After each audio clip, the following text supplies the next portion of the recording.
Did you know that common symptoms like IBS, bloating, and fatigue are not normal? You don't have to just live with them. And while these issues are often brushed off as part of your daily life, they're actually signals from your body that something deeper is going on. In today's episode, I sit down with a women's health coach, Kimberly Rose, who's dedicated to uncovering the root causes of these mysterious symptoms and helping you find real solutions. And remember this, just because something is common doesn't mean it's normal. Welcome to My True Health podcast. I'm Michele Scarlet, a board certified functional medicine practitioner, functional diagnostic nutrition practitioner, certified personal trainer, and women's health coach. I'm here to help women achieve true health by deep diving into the symptoms that often go ignored or dismissed. Join me and other experts in the women's health space as we uncover the truth around all things women's health. Hello, friends. Before we dive into today's episode, this is your friendly reminder to rate and review my podcast so more women like you get access to it. We know how important it is to empower and educate women to be advocates for their own health because the information we share on this podcast is not the information we're taught by our doctors. Please welcome Kimberly Rose, a certified functional diagnostic nutrition practitioner with 26 years of experience as a public school educator. She combines her expertise in teaching with her passion for holistic health to empower individuals through functional lab testing and lifestyle education. Dedicated to helping women better understand their bodies, Kimberly focuses on key lifestyle areas like diet, rest, exercise, and stress management to uncover the obstacles that might be preventing them from living their fullest lives. Thank you for coming on today, Kim. Thank you so much for having me. I'm so happy to be here. Yeah, absolutely. Okay, so why don't we start with telling your story a little bit? Tell us why you became a functional diagnostic practitioner. Tell us why you have such a passion for holistic health. Well, it's kind of an unconventional path because I first started having these mysterious, crazy symptoms um, about 2009, 2008, somewhere around there.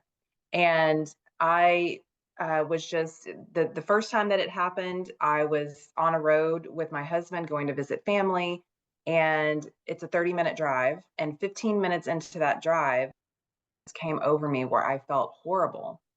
And I thought, I don't know if I'm going to make it to our family's house, and my stomach started hurting. It was cramping. I started to feel nauseous. And it became very apparent very quickly that we were going to have to find some place on the side of the road somewhere, which was an awful feeling. But Sure. out of nowhere, a porta potty appeared in a field in the middle of the country. And luckily, I just ran out into the middle of the field to go to the porta potty, and um, I had, this. It was horrible, diarrhea, and then of course nauseous. I was vomiting, and I could not leave until everything was out. And Oh my so once everything was finally out of me, then I was able to get back in the car. We went to our family's house that was just only 5 minutes away, and I couldn't even make that. And when we got there, my hands started itching. And then I noticed that it started in my arms, and I looked down and I was getting hives. And I thought, well, maybe it was something in the porta potty that I touched because it was out in the middle of the country, didn't look like it was used for years.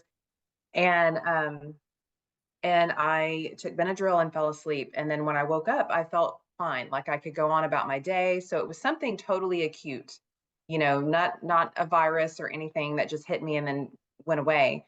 And I just thought it was a fluke. Well, then that started happening, once or twice a year.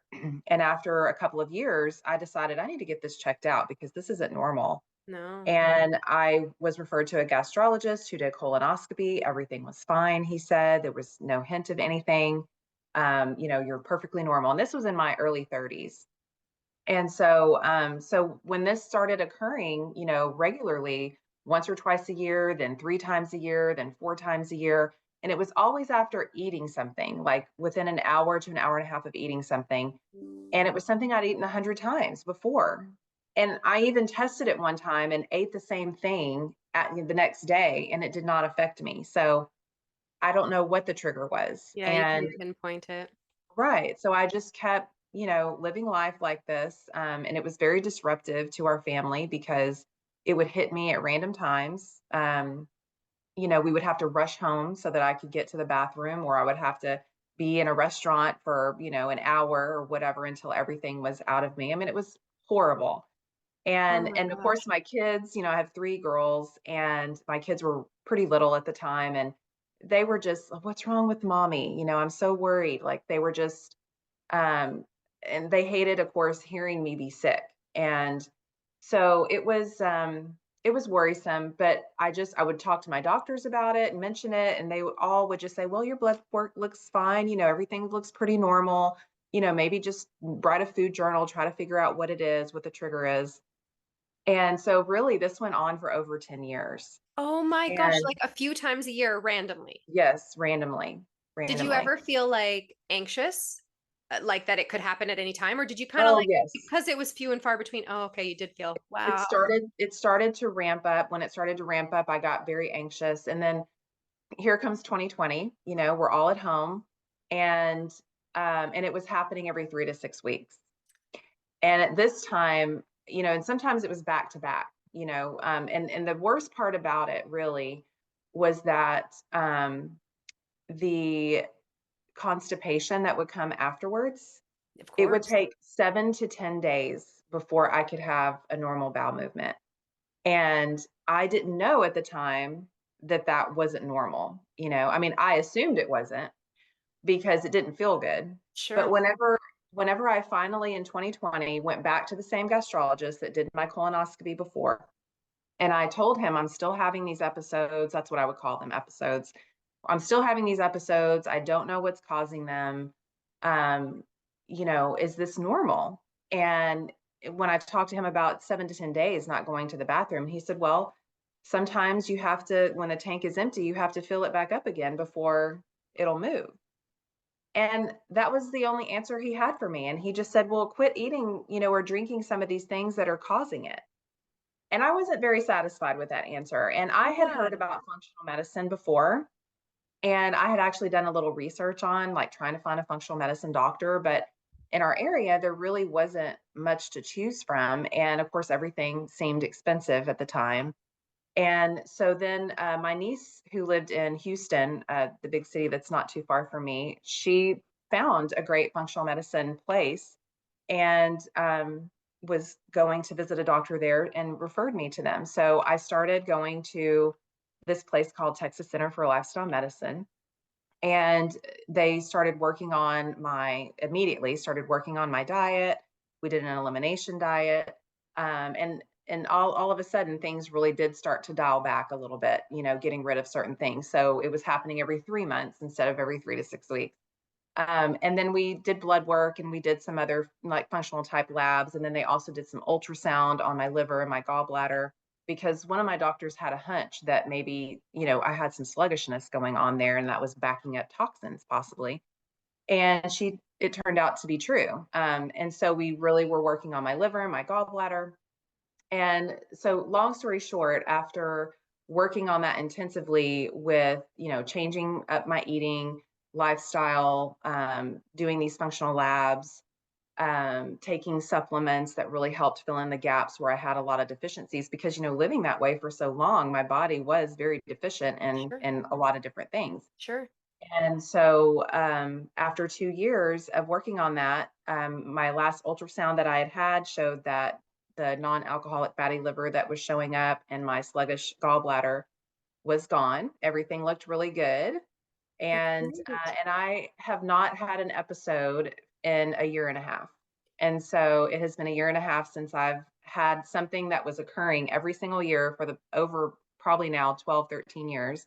Wow. um, it has not happened. So I feel so good about everything that I've done, and I had to put in a lot of work, and I had to Sure. be very mindful to what I was eating, and how I was living, and just changing a lot of things to be healthier. And so I feel really good about that, and I feel like it also helped kind of set a good example for my girls and show them, that you can do hard things. And because we all love food, Of food is course. always, a emotional thing for some of us. For me, it is. I know, our family, just we gather around food all the time. And but it's just it taught myself that I could do hard things, and it taught my girls, that you can make changes and be healthier. So That's amazing. Something that I actually really love about your story um, is that it wasn't just like one thing that your functional medicine doctors zeroed in on and then treated. It was like, hey, we have like a whole world of things that mhm. that are off, and we need to get all of it back together. I feel like something that I notice in my own practice is that we are also programmed to, and this is, I think this is like the conventional medicine way, Western medicine way of doing things, but we are also programmed to like look at a test result and go, oh, that marker is off. I'm going to zone in on that. That is the reason for my symptoms. Where it sounds like your functional medicine doctors, and I know the way you and I work as FDNs, that there are multiple root causes, some Yeah. that affect each other and back. And we can't silo one part of the body from Right. another because we are one machine. Like even our mind, like we can't silo our mental health from our physical health.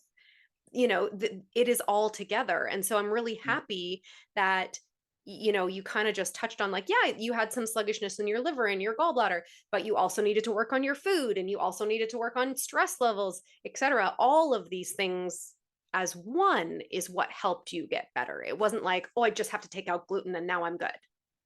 Yes, absolutely. And I would say that that layered approach is probably what helped me heal better and faster. Just because not only did they help me with that, but they also had a mindfulness coach, somebody that worked on body and spirit. And so I also had appointments with that coach as well, who worked on breathing exercises, helped me to reduce my stress because there's some trauma in everyone's life that you have to work through. And there were things that I needed to address that I really feel were a big cause to a lot of the gut issues that I had.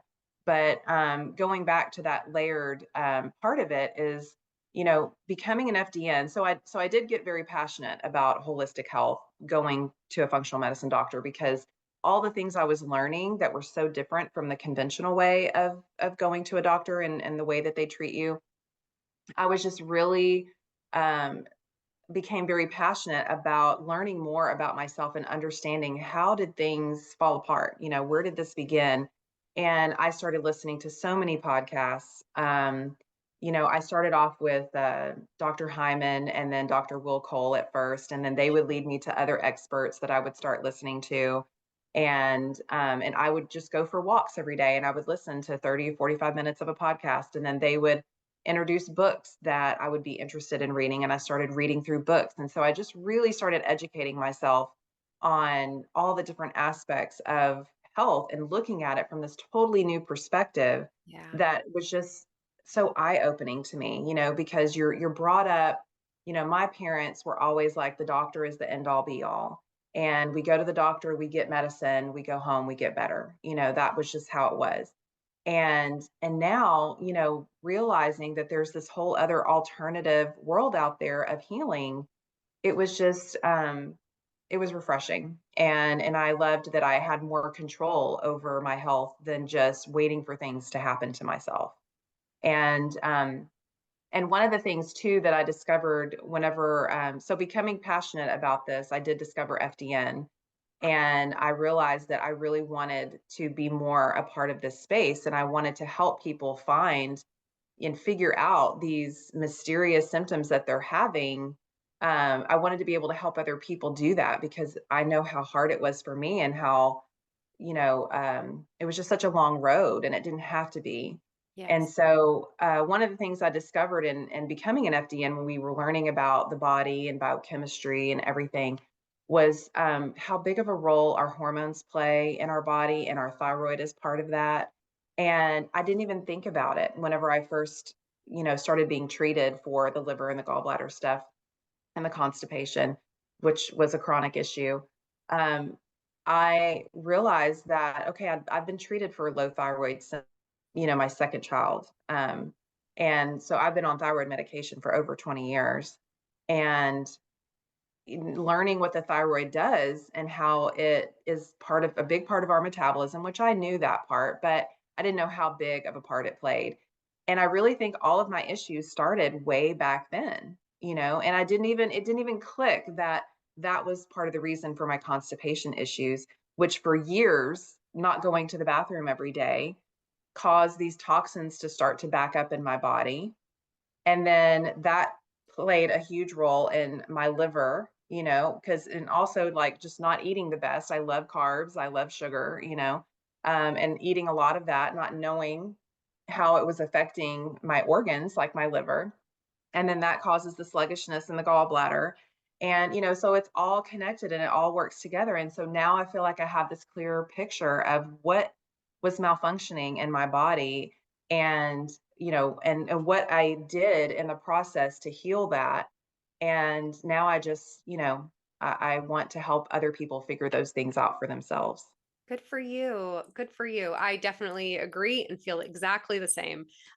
Interesting that you used the word, I wanted to know why my body was malfunctioning. So I've used the word rejecting. When I would tell my story, I think to myself, like, why is my body rejecting me? Like, it felt like I was, I felt like my mind and my body were like constantly fighting, like, and it felt like rejection for me. So it felt like it was malfunctioning for you. And the reason you're on here today is to tell people about these mysterious symptoms that are so common in our world today.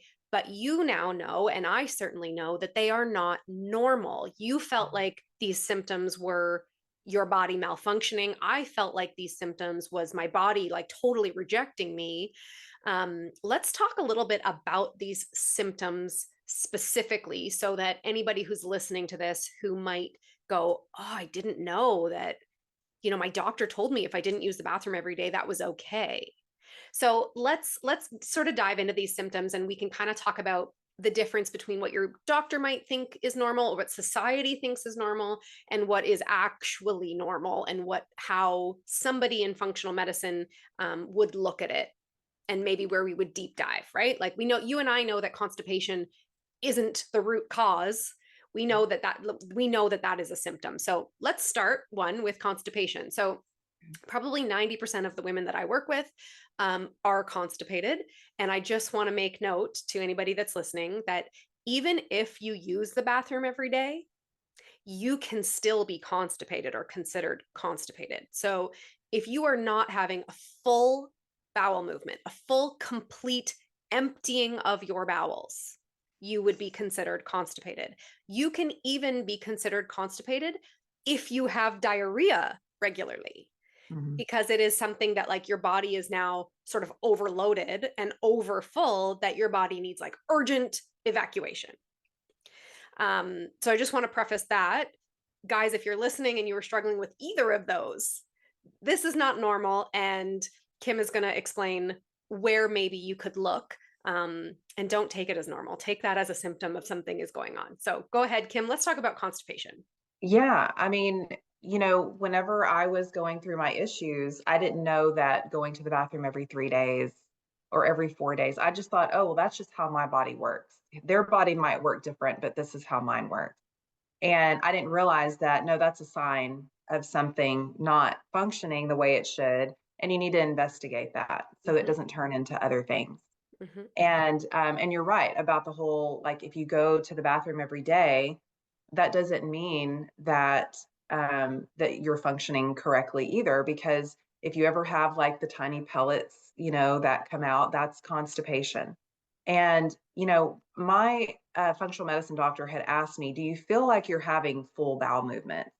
And honestly, I didn't know what that felt like, and so sometimes you just don't know what you just don't know. But when you hear podcasts like this and you think, okay, well, that's been happening to me for a while, this might be the first time that you're discovering that, okay, maybe what's happening to me is not the norm.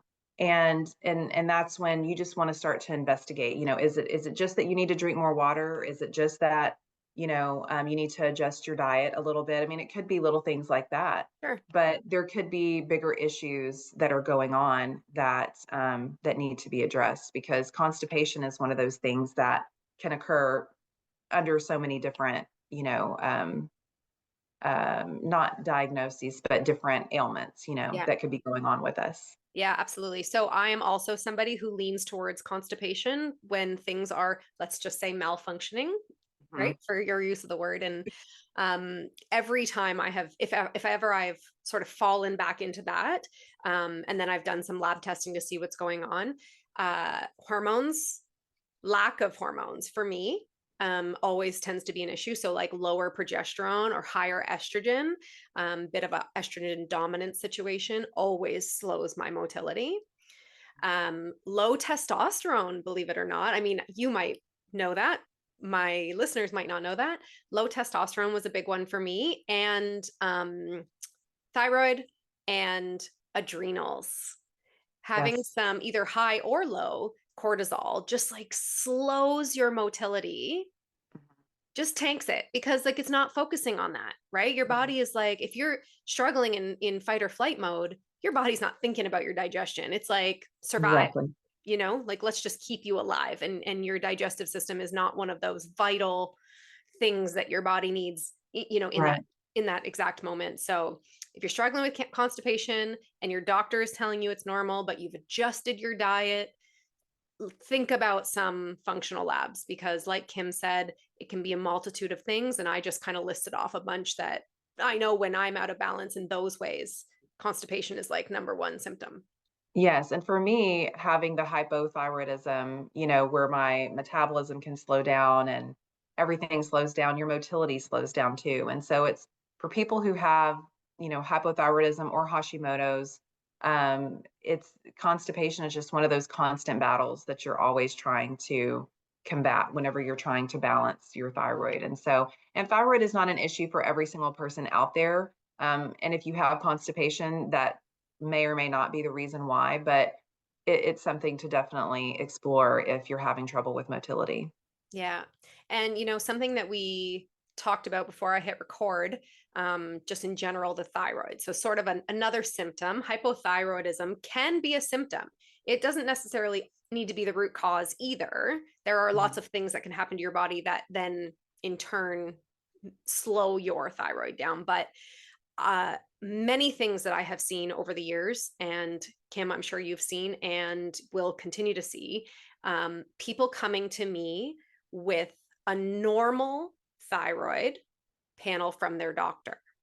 So, this is something I reiterate constantly. Your doctor will only test TSH. Like, first and foremost, will only test TSH. I have asked my doctor why they only test TSH when there are 5 other markers that they could test for proper thyroid diagnosis or just analysis. And she said it in Canada. So I won't speak to the States, but she said in Canada, they're restricted with what they can test. And if TSH looks, out of range, then they can do some further testing. But from my personal experience, I have seen TSH be in totally normal, even optimal range for what you and I would look at as optimal. But there are thyroid antibodies that are present, and they should not be present. Period. And reverse T3s being out of control, which is like a huge indicator of stress and basically a block to your thyroid function. So if your doctor's not testing the rest of it, you could very easily be hypothyroid or Hashimoto or have Hashimoto's and your TSH be completely normal. Yes, and my daughter is one of those cases.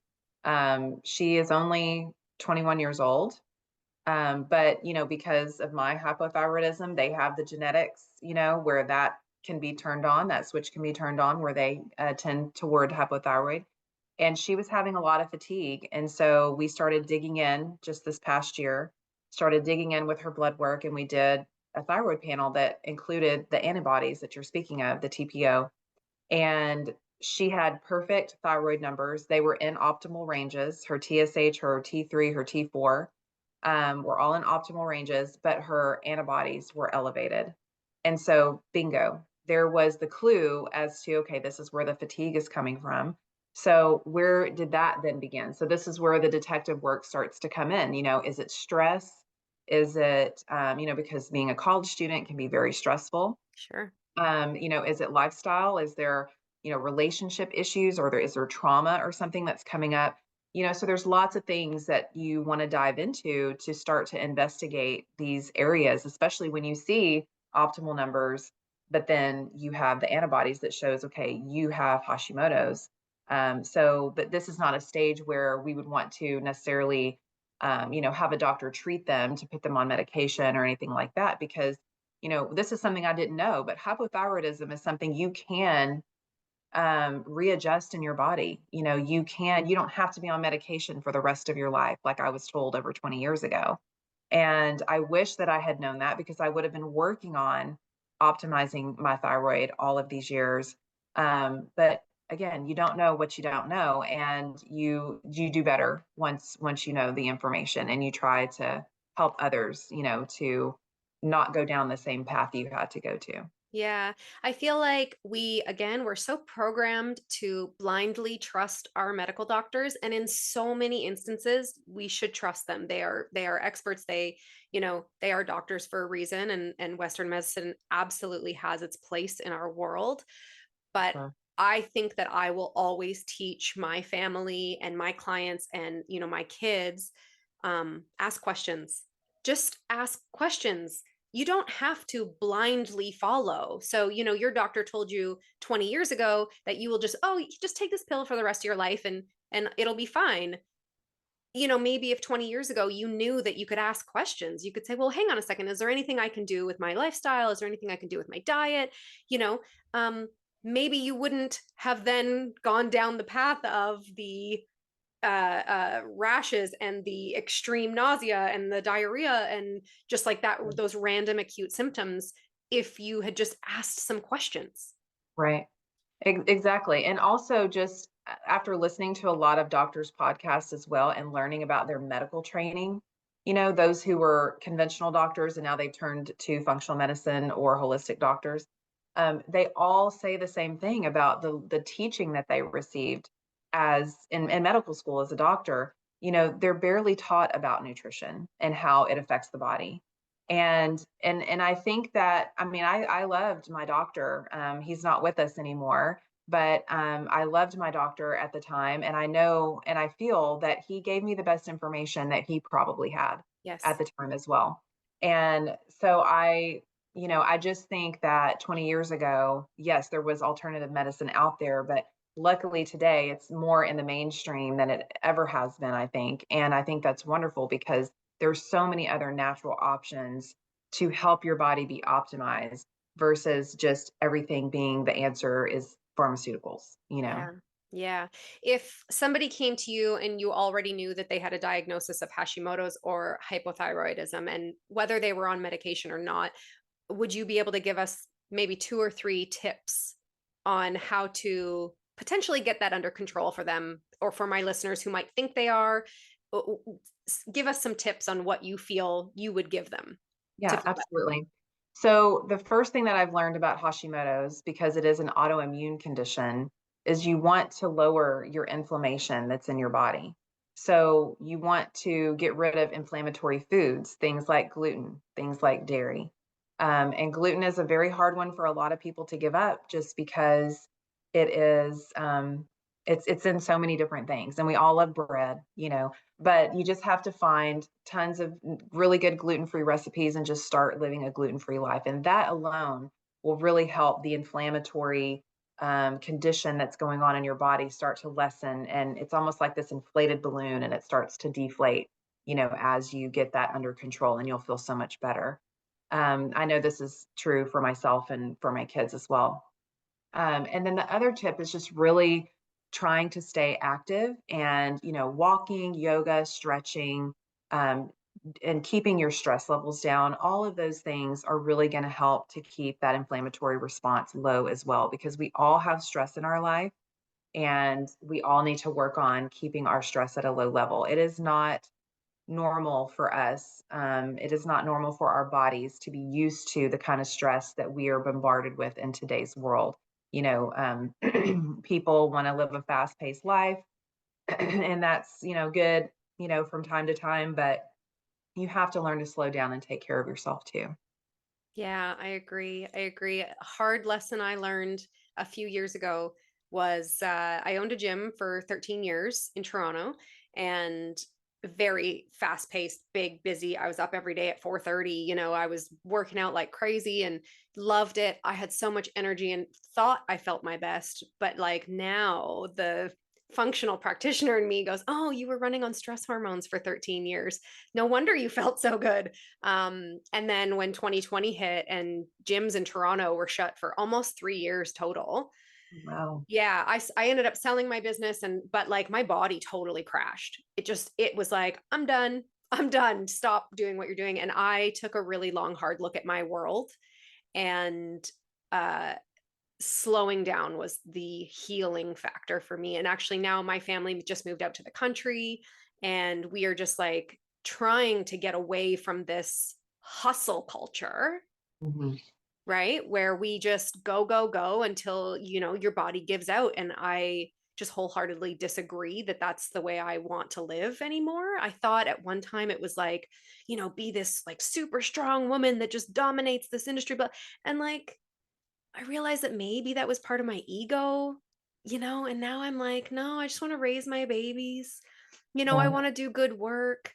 I want to like help women overcome all of these things that we're talking about today. And that is so fulfilling to me now, rather than, saying, oh, I was up at 4:30 and I had an hour and a half workout and then I fasted till noon, and, all of that. It's not going to help your thyroid, let me tell you.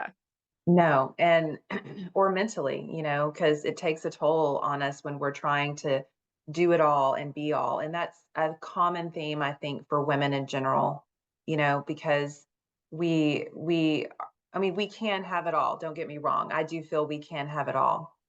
There's a price to pay sometimes if we decide to really go after it with that hustle culture. But there's a way to have it all, and we have to prioritize ourselves and we have to pace it out, and not try to get it all at the same time, and and also there's people out there who are doing those things and they make it seem like it's so easy when you see the successful people that maybe you're striving to be, but there's a lot on the back end that we don't see, and we just, again, you just have to, every person is bio individual, right? Every person is different. We all have to go at our own pace, and I strongly believe, and I teach my own girls, that you can have what you want in life if you work hard enough for it, but you have to take care of yourself in the process, because it's not worth the goal if you get there and you're strung out and you're just, depleted and empty. You want to enjoy your success and be healthy and be vibrant. And so sometimes we have to shift what success looks like to ourselves. And I really think that too, the culture that we have where we're keeping our kids so busy, today, where kids are put into all these things from a very young age, and it's go, go, go, go. As an educator, I would see that a lot. Kids are tired in class because they had practice the night before, they had dance the night before, and then they stay up late trying to catch up with their homework because that's due the next day, and then they have tests. There's a lot of stress, and kids are starting out younger and younger, I think, stressing their adrenal glands and having mental issues because not only social media, right? But God. also the pressures of school and just that go, go, go kind of culture. And we're not teaching them how to slow down and how to take care of ourselves. And up until, I mean, I'm a 90s kid, 80s and 90s kid. And I remember that slow paced life, Me too. coming home, doing your homework, getting a snack, watching TV, and of course I was more active in high school, but these kids are active from like the age of 9 and 10 years old all the way through college.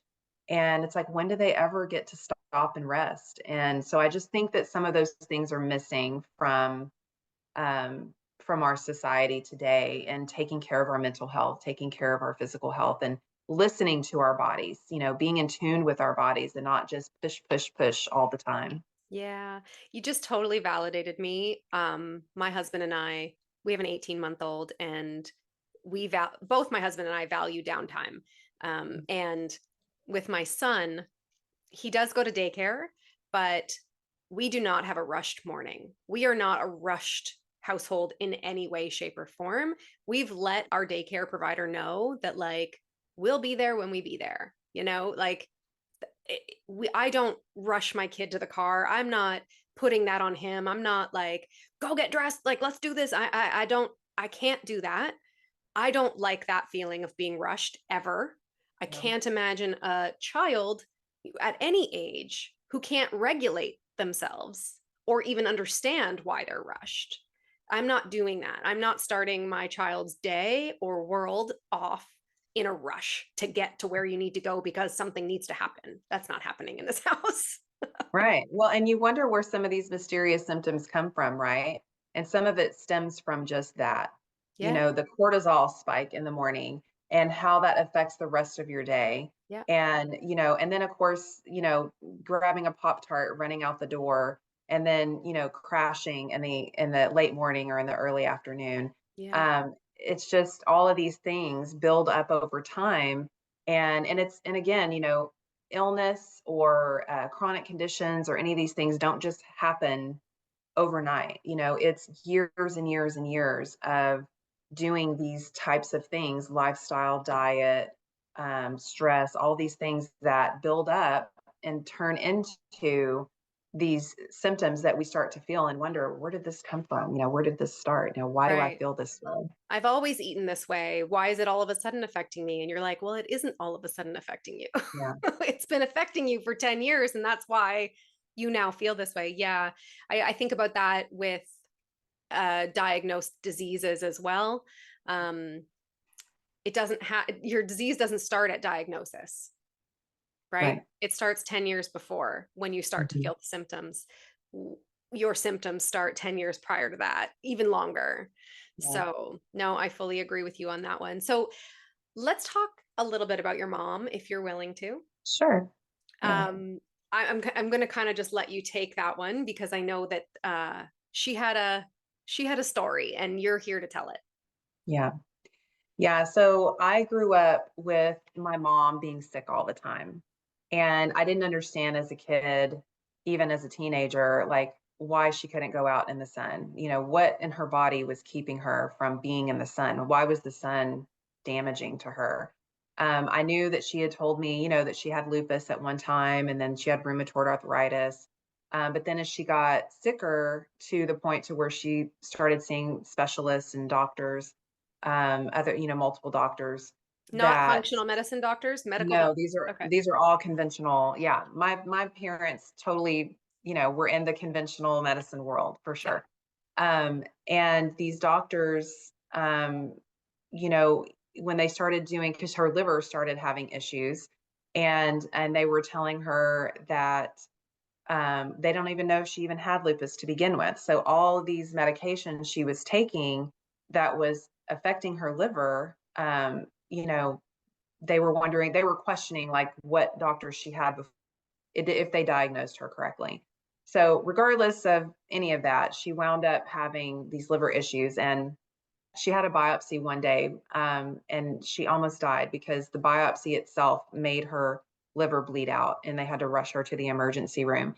And they put blood in her so quickly they didn't have time to warm it up. So they were like covering her in all these warm blankets to try to, get this blood in her as fast as they could. And she survived that, of course. And she was put on a liver transplant list, and Wow. she was only in her mid 50s at this point. So now as an FDN, knowing more about the body, I start thinking like, well, what at 50 something years old led to this core of a liver condition? And I know that she, had surgeries in her younger years. I mean, she had had her hysterectomy at a young age. She had had her thyroid completely taken out at a young age. And growing up, I just remember her always being so frustrated with her dry, brittle hair, with the wrinkly skin that she felt like she had too young. Her skin was so dry, And she just always struggled with her weight. She was always battling with her weight. And now looking back at all of that, I feel for her so much because I know how important hormones are to our body and what they do to our body. And she literally had no hormones, like she was getting hormones from her adrenal glands and her fat tissue, and that was it. And so Yeah. no wonder why her hair was dry and brittle and her face was dry, and then depression. She was just always struggled with depression. And hormones are a huge factor in our moods and how we feel, from a Yeah. day-to-day basis. And she just, never really felt good. And on the days she did, she would just do as much as she could and then paid for it the next day because she overdid it because she felt good one day. And I just, my mom has been gone now for 12 years. She died at the age of 69. Too. But I'm so grateful for the last 10 years because when she had her liver transplant at 59, that gave us that extra 10 years that we may not have ever had. Yeah. But the anti-rejection medication from the liver transplant tanked her kidneys. And so the last 2 years of her life, she was on dialysis. And so ultimately, that's what took her at 69. But I didn't really understand how I lost my mom at such a young age.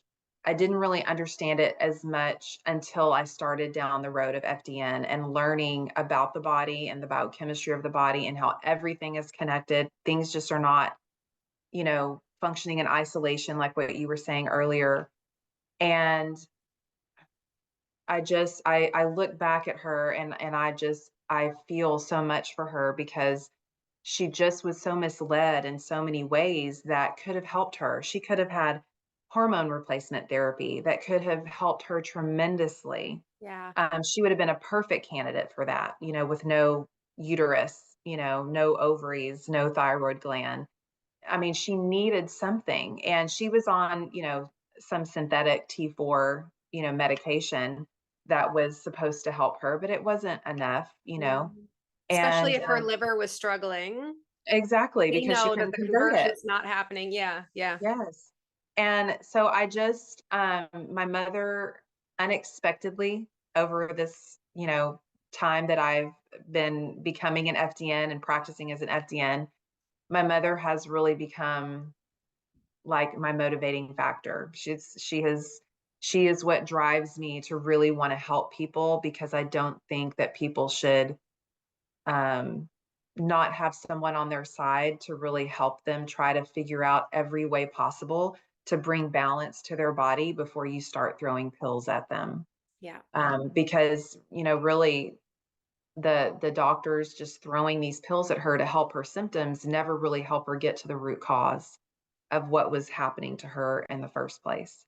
And often And create other symptoms, other yes, issues.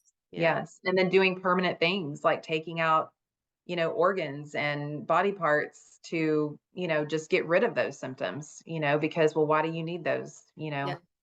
Oh I my mean, gosh, it's just because you're not having more babies doesn't mean you don't need your uterus and right, ovaries, you know. right. So I think about my mom often. She is just become that motivating factor for me and drive to help people as an FDN. So that's why I want to take my educational skills that I've learned as a teacher, and I really just want to educate women and help them understand their bodies better and help guide them through any mysterious symptoms that they're having and don't really understand where it's coming from. And a lot of times the doctors don't understand either. I've even had functional medicine doctors say, I don't know what is causing diarrhea and vomiting after you eat something, but we'll investigate and we'll figure it out. Yeah. Doctors don't know either. I mean, But they they do don't the say test. that. They don't say, let's investigate. They just say, oh, well, things look normal and send Right, you on your way. right. And come back, when it gets worse, Yeah. you Until know, we have a diagnosis. right, right. That makes some sense. So, I wish that, yeah. the story of your mom was different for you, obviously. And I wish that that was a unique story. What I mean by that is, um, I have a aunt who passed away a few years ago, and she was very much my second mom. It's very raw for me still. She was the best, just so lovely. And I think about her all the time. And I wish that I could have helped her in, you know, in the way that I know that I could have. I mean, maybe it wasn't going to save her life completely or whatever, but just to have longer with us would have been incredible, obviously. Yeah. But I had somebody say to me the other day, because she had a very similar story with her mom.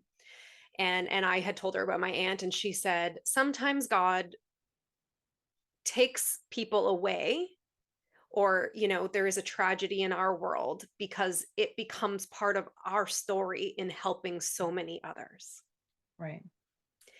And not that that makes it feel good by any means, but it makes me feel like my purpose in this world in holistic health is validated. Yes. And I like that word purpose, because that's a better term to describe it. I feel my mom has become my purpose, to help other women. And of course I'll help men too. I love Sure. helping people in general. But, women have just been so misled in so many ways, and we're not educated on how our body functions, really, how our cycles work and how to work with our cycles. Um, and I just really wish that she had someone like us to kind of guide her down a different path. And even though she may or may not have taken it, Sure. my mom, may have just said, I'm a conventional medicine person only. Yeah. But just to have the education, to have the options, for her to decide, I think, would have just been really important for her health. And maybe she would still be here today, maybe not. Um, but yeah, thanks for asking about my mom. Yeah, thanks for sharing that. We appreciate that. And I think that my listeners, might be able to relate. Maybe they've lost a loved one. Maybe they have a loved one going through, something similar right now. Maybe it makes them think like, "Oh man, I'm struggling with fatigue. I'm struggling with XYZ symptom. I'm struggling with constipation. I have hypothyroidism. I'm struggling with depression or anxiety, all just some of the things we've touched on today in terms of mysterious symptoms. Maybe my doctor telling me that it's normal is not normal. I know so many people who have struggled with depression. You touched on it just briefly about your mom. I know so many people who struggle with depression. I'm talking from young people, teenagers, well into their 40s and 50s. And they have no idea that their diet can help change that. Like Mhm. something so simple, Right. It's huge. right? Mhm. Like you're already eating. So it's technically free, Yeah. It's and one of the easiest things to tweak. It can have the biggest impact, and it's one of the easiest things to tweak. But food is so emotional, sometimes it's really hard for some people to change, especially when you tell them you got to give up gluten. But that is a tough one. And, I have found a way for a number of years now to cut out gluten and have a gluten-free home. And now it's like second nature to me. Like I don't even think twice about it. It's just like I just don't eat those things, or I've found alternatives that are good for me. right. And it just takes a little bit of work. And I think that if you work with somebody who knows what they are talking about when it comes to diet, and like you said, everybody is individual. So what works for you, Kim, might not work for me, and vice versa. But if you have somebody that can work with you and set you up for success, not just say, oh, like, well, you need to go gluten free and then back away from that scenario. Well, like, let's talk about that. What does that look like? What are you currently eating that has gluten in it? Maybe you don't know that the almond milk you drink, which you think is a good choice, but maybe you don't know that that actually isn't gluten free. Right. Maybe you choose corn tortillas over wheat tortillas, but if you have Hashimoto's or thyroid antibodies at all, corn maybe not be the right one for you either right now. If you don't know those things, then your diet might still be working against you. Yeah. So it's where, you as an educator comes in, Right. right? To dive into that. And I think that when it comes to nutrition in our world today, big food companies, just as bad as big pharma. Yeah, it's really hard because there's so many packaged foods out there, For and you go to the grocery convenience. store and there's so many options. Yeah, And it's hard all to of them decide. seem to say things like all the buzzwords: gluten-free, fat-free, sugar-free, no Mhm. added sugar, organic. Like they have all the buzzwords, and you go, oh, well, like this has to be healthy if it's, organic, gluten-free, all the things. Yeah, but it's still processed, and you have no idea what's sitting in that, you Right. know. Yeah. So yeah, I feel like food truly is medicine, you know? Yes, I definitely found that to be true in my journey for sure. Yeah. Because it was really the biggest thing that I had to change to start making changes in my own life. And it makes you feel a sense of control, when you do start to choose the right things for yourself and have that help in choosing those things for yourself. Food sensitivity testing is such a key thing to start with sometimes, just to know what foods to avoid for 60 to 90 days Yeah. to kind of get you on the right track. And just making those tweaks, could make all the difference in the world and could help your gut issues, or could help the headache that you have or the fatigue that you feel because you're overburdening your body with things that are triggering your immune system. Yeah. And so it's food is a huge first step. Yeah, I agree with you. I agree with you. And we got to drown out the noise. You and me, any FDN, functional medicine, we have to help our clients drown out the noise when it comes to Yeah. nutrition. I feel like slowly but surely, we're a part of this new wave that seems to be arising with alternative medicine, holistic health, whatever you want to call this space.